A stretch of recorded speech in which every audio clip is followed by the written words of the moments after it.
Olá, boa tarde. Eu vou começar a primeira videoaula. Meu nome é Vitor de Oliveira Merchant e eu vou falar primeiro sobre densidade, medidas de volume, medidas de massa e medidas de temperatura. A densidade, ela determina a quantidade de matéria que está presente em uma unidade de volume. Por exemplo, o mercúrio possui maior densidade do que o leite.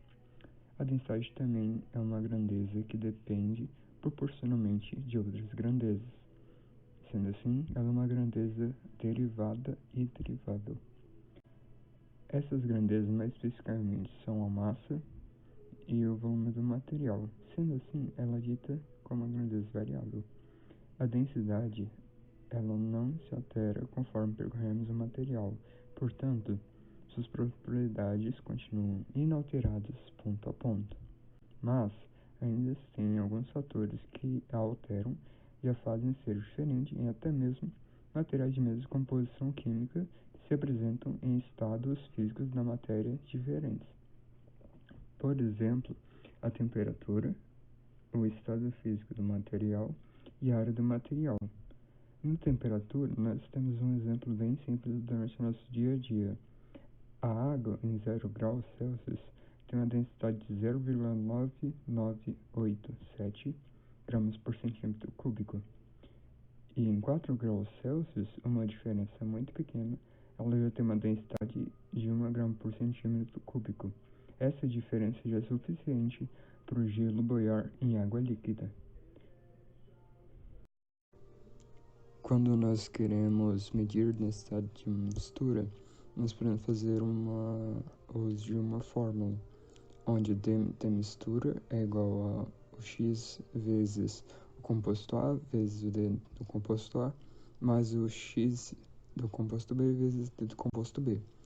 Mais especificamente, esta fórmula nos diz que a densidade de uma substância composta ou de uma mistura é a média ponderada das densidades DA/dB dos seus componentes, calculada a partir das porcentagens em massa, que é o nosso XA e XB, de cada componente. E quando nós desejamos medir a densidade de um material cuja sua composição não é mistura, nós usamos um picômetro, como este da foto. Como este da foto. As medidas de volume são essenciais em qualquer laboratório de análise. Elas terão mais à frente maneiras de calcular o número de mols de amostras desconhecidas e outras importantes variáveis através dos mols dessas amostras. Os materiais utilizados como pipetas, buretas, balões volumétricos, provetos e outros sempre precisam se apresentar em devidas condições para que a confiabilidade do método sempre seja a maior possível, e alguns cuidados são necessários, como, por exemplo, não submeter as vidrarias de medição volumétricas a temperaturas excedentes às que elas foram calibradas pelo fabricante, pois quando você compra uma vidraria volumétrica, o fabricante já deixa especificado o volume, o método de calibração e a graduação que eu vou falar mais à frente. E ainda se deve tomar cuidado com o tipo de material que é submetido a estas vidrarias volumétricas, como alguns podendo corroer ou danificar de alguma forma o mesmo. A graduação volumétrica, que é representada nos materiais volumétricos por esses tiques, é o que nos permite trazer uma medida tão precisa do volume. E é pelo calor afetar essa graduação volumétrica através da expansão do material e da descalibração do mesmo que devemos tomar tanto cuidado. E outro fator importante acerca da medida de volumes é que nós devemos considerar o erro humano. Para a nossa aula, nós prestaremos mais atenção em como se afere o menisco. E o menisco é a concavidade que a pressão atmosférica forma na extremidade superior do líquido que se apresenta dentro do seu material volumétrico. A leitura de nível, como vocês podem observar na imagem que eu trago, um líquido colorido e outro transparente, ela deve ser feita na tangente do menisco para os líquidos transparentes, estando a linha da visão do operador perpendicular à escala graduada, que são esses tiques, para evitar o erro de paralaxe. Com os líquidos escuros à sua direita, a leitura é feita na parte superior do menisco, também para evitar o erro de paralaxe.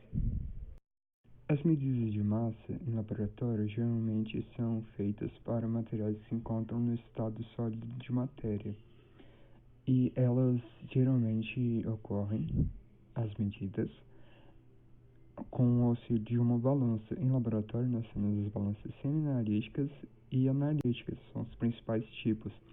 A diferença entre esses dois tipos varia de acordo com a precisão exigida de determinado experimento.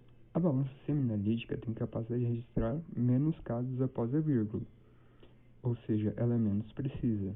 Ela tem uma precisão de 0,01 grama e suporta uma massa máxima de aproximadamente 300 a 500 gramas. A balança analítica, com maior precisão, tem uma precisão de 0,0001 grama e suporta uma capacidade máxima que varia entre 150 e 200 gramas. Existem mais tipos de balança, como eu disse antes, mas elas não são tão comuns, mas são mais voltados para a área de pesquisa e trabalho. O modo de funcionamento das balanças é de fácil operação. Deve-se sempre seguir alguns passos para que se efetue uma medida de massa confiável. Após ligar a balança, nós devemos zerá-la. E nós também devemos saber se o material que se deseja pesar necessita de um recipiente específico para ser pesado, pois materiais químicos não podem entrar em contato direto com o prato de metal da balança, como nos exemplos ali à direita. Também deve-se saber se evitar de adicionar material ao recipiente quando o recipiente estiver sob o prato da balança, ou seja, nós devemos colocar o material em um recipiente fora dela, para evitar sujá-la. Também devemos saber qual é a precisão necessária para se realizar a pesagem adequada e usar a balança adequada. As medidas de temperatura são feitas por leitura direta em um termômetro apropriado.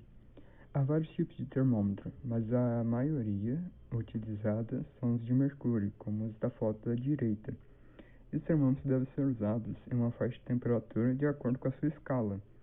E também a precisão de um termômetro será definida pela escala em que ele é produzido. E para se realizar uma medida de temperatura, o bulbo, essa ponta prateada, deve estar totalmente imerso no meio que se deseja medir a temperatura.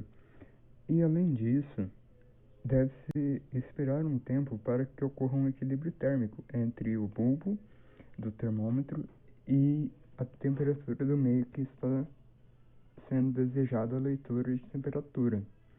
Também, em experimentos, você pode ter que esperar um pouco mais de acordo com a temperatura que o experimento pede para ser realizado.